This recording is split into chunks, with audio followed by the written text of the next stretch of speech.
All right, we are live again. Dr. Andrew Von Plitt here, going to be responding to some questions and comments as usual. For those of you who are new, you can get more information about Tai Chi and Qigong on this channel, for one. There are free instruction videos, and then also on andrewplitt.com and drvonplitt.com is information about naturopathic medicine, as I'm a naturopathic doctor in the Portland, Oregon area. So you can get more information about those things at those websites. Otherwise, or I guess I should say, let's just go ahead and get started on what we're going to do today. I'm setting my timer now because I'm doing something new where I'm going to try to wrap these videos up in about 15 minutes to save you time, to save me time, and hopefully make this a more enjoyable viewing experience for everyone. So let's go ahead and jump into things. Let me pull up the comments that have been left since my last video. I left off, let's see if I can find the comment again. There was a comment that by Elizabeth Glenday, and Elizabeth was kind enough to tune into the last live stream and left a comment, but I did not have time to get to Elizabeth's question or comment before ending that video. So I'm going to start this video with that one. And this comment is left on the Tai Chi 10 form connecting moves video, moves 1 through 4. And Elizabeth says, thank you so much. I have learned Tai Chi with a few different instructors over the years, all Yang style, and watched several Tai Chi channels and see many variations in the forms. I presume these are natural consequences of Tai Chi's long tradition, in that variations have occurred through generations and regions. Specifically, I have been taught that in the past, parting the horse or parting the wild horse's mane with palm lightly curved toward the heart as the specific cue, and in your variation, I see palm up as a specific cue. Is there a known regional or stylistic difference, or perhaps a practical martial variation that makes the palm up version preferable? We'd love to hear you address this at your next live if you have the chance. Okay, so thank you for the comment and the question, Elizabeth. Yes, there are lots of variations out there when it comes to all styles of Tai Chi, and Yang style is definitely no exception. And something that is, well, I'll get into that later. I'll go straight to answering this question. Yes, I have seen this in other practitioners where they do parting the horse's mane almost as if it's Peng from the Peng Lu Jian movements that are grouped together. Sometimes those are called grasping the sparrow's tail, and sometimes that's separated as a different movement, depending on who you're talking to or who's teaching you. But I have seen parting the horse's mane done as if it's Peng, where instead of, I'm going to change this so I can see myself. Instead of the arm coming out more palm up, it comes out more rounded like you're doing Peng. So it comes out more like that. And with the second one, oh, hold on. All right, my chair got stuck. Okay.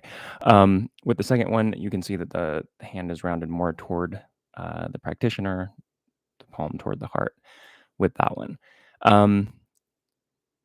I would not go so far as to say that one is better than the other. I have learned the more palm up version. When I say palm up, it doesn't mean that the hand needs to be completely flat. You want a little bit of a curvature of the arm and the hand, of course. But different people express that a little less or a little bit more depending on the person.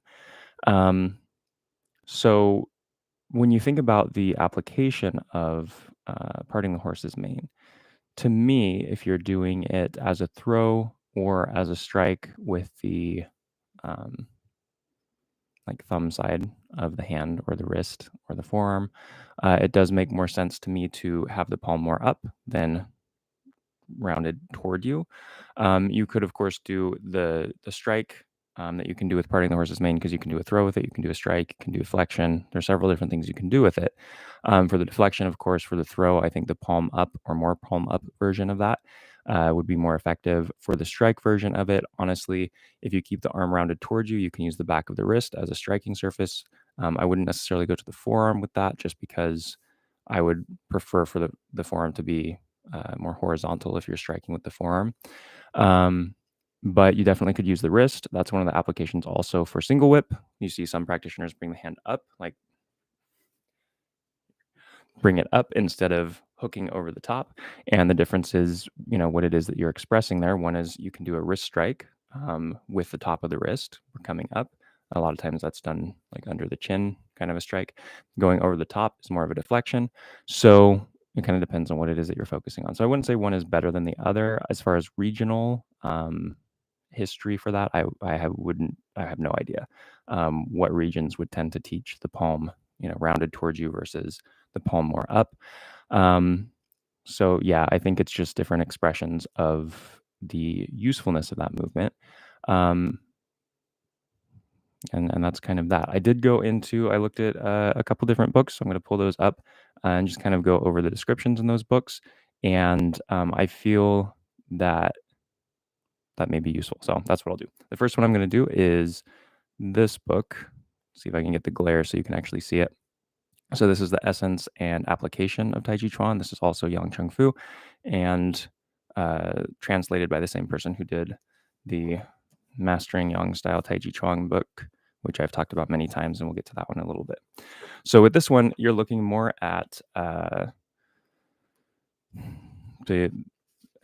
like in this book. I wouldn't say this is a great book for really understanding the applications of the movements of the Yang style long form, but it does give at least one description of an application for each posture. So it can be useful. And so on page 73 for parting the horse's mane to the right, let's see. Nope, I'm actually going to go to the next page for this description.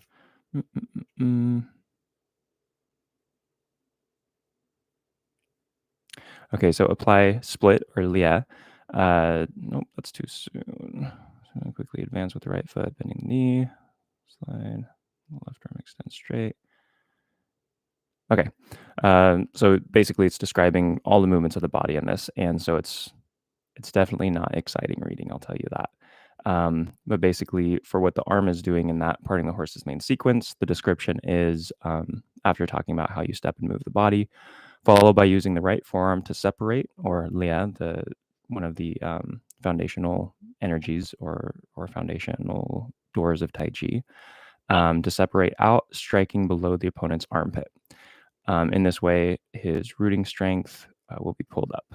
So this is talking about basically using the forearm as a striking surface for a counterattack, and using the parting the horse's mane as the movement that you're applying with that.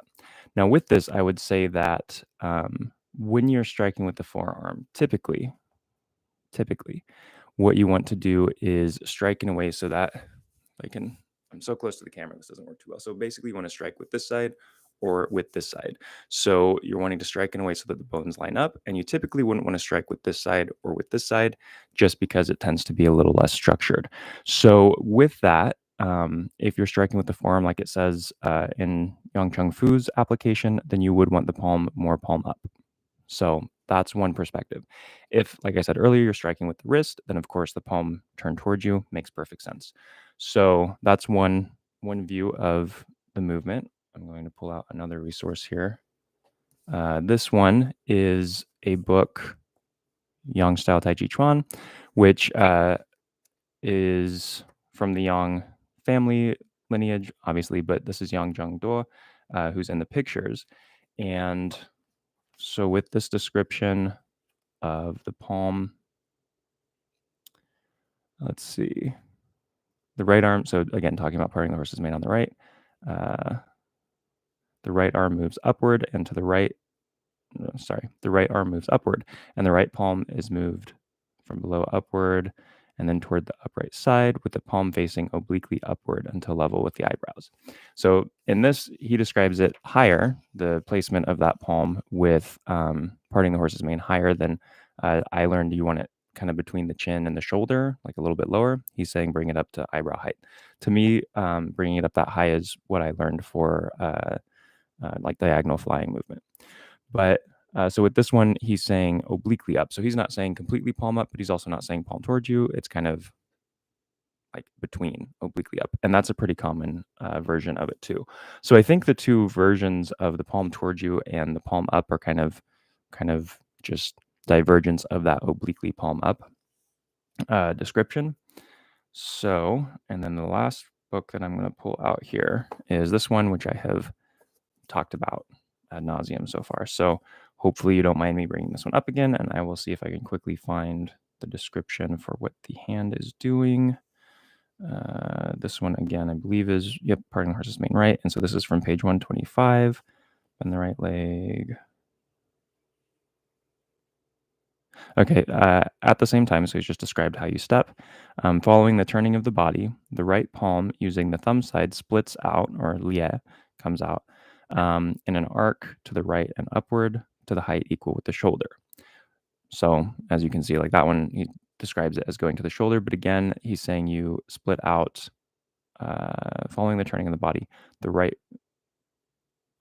using the thumb side to split out. So that would indicate that you're using, again, like the forearm thumb side of the arm. That would indicate the arm is more palm up, or the hand is more palm up. So those are just some perspectives, and you can see even within those texts, there's variation as far as the description of the movement and how it's used and the height of the hand. So even within texts that are pretty close together as far as authorship, as far as style, lineage, all that, they they correlate pretty well, but they all seem to indicate a closer to palm up or palm oblique. So there's that. I can tell you that, that's what those resources say. I couldn't tell you where, like I said, I couldn't tell you where the palm toward you comes from, but hopefully, um, that gives some, additional insight into that. I don't think there's not anything wrong with doing it palm towards you. And I think, I've seen many practitioners do that. So if that's what you learned, if that's your style, if that's what you've been taught, then I think it's great. Keep doing it. But I think having the option to do the palm up and playing with that variation just gives you more insight into the movement, the essence of that movement. So, yeah, that was kind of a long-winded answer, but I hope that answers your question. I hope that was helpful. If anyone is interested in picking up any of those books, I put links to all of them in the comments, not in the comments, in the video description, so you can check those out for yourself. Again, the second two, the essence and application, this one, not the greatest book, especially for beginners or those without a martial arts background. Very dry, very basic applications of the movements, nothing super deep. And then this one is great in a lot of ways for the Yang style 103 form, but it's, again, not anything you wouldn't already get if you picked up this book. So a couple extra resources, but probably only for the more Taiji nerds out there. So anyway, thank you, Elizabeth, for the comment. I hope that was a helpful response. And I'm going to move on to the next comment with the last few minutes I have left. So let's see. This next comment is on the Taiji 24 form, connecting moves 1 through 13. This is from Tony Rodriguez. Tony says, "Getting it!" Exclamation points. Awesome. Glad to hear that, Tony. I found that barefoot gave me the balance. It's not perfect, but I do practice yoga, and balancing is an ongoing issue among all parties. Let's see.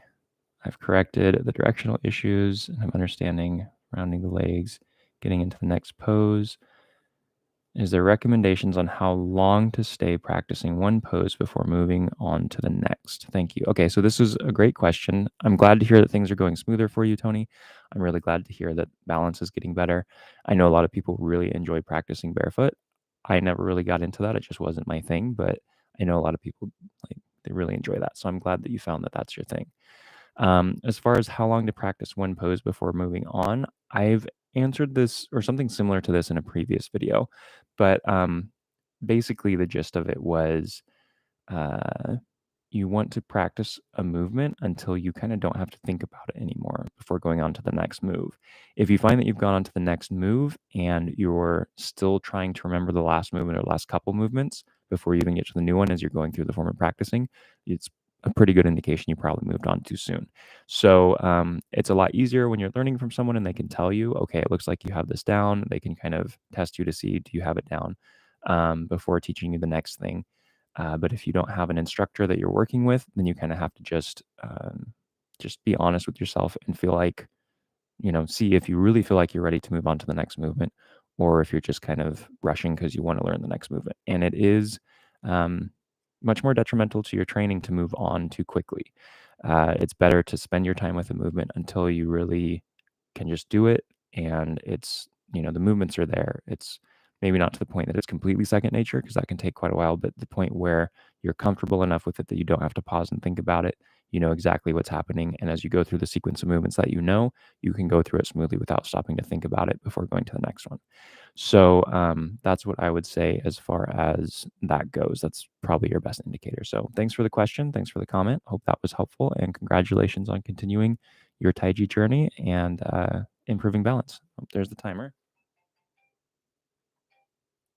All right. So it looks like I'm going to wrap it up. There's one extra comment here. This one's from JD Smith.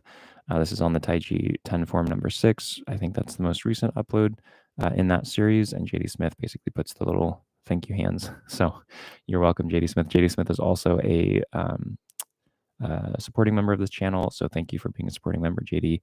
And thank you to all the supporting members out there. It looks like I also have a comment in the live stream from Kirk Mills. Kirk Mills is also a supporting member, also gives the live long and prosper Spock hands. So there's that back to you, live long and prosper, Kirk.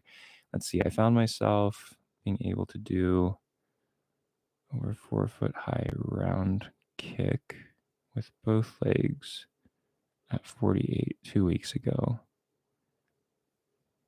I would have hurt myself bad. Okay, cool. Well, it sounds like leg strength, agility, and flexibility is improving, or at least doing well. So that's good to hear. That's a good sign. So keep up the training, and do train safely. And thanks for the support to you, Kirk, to JD, and to all the supporting members out there. I am going to wrap this one up because I have hit my 15 minutes and I don't want to drag it on. Next time, we'll jump into some more comments and answer some more questions. I wish you all the best out there in your Taiji journeys and your training. Thank you for your interest in Taiji and Qigong and your enthusiasm. And I will see you all next time. Take care.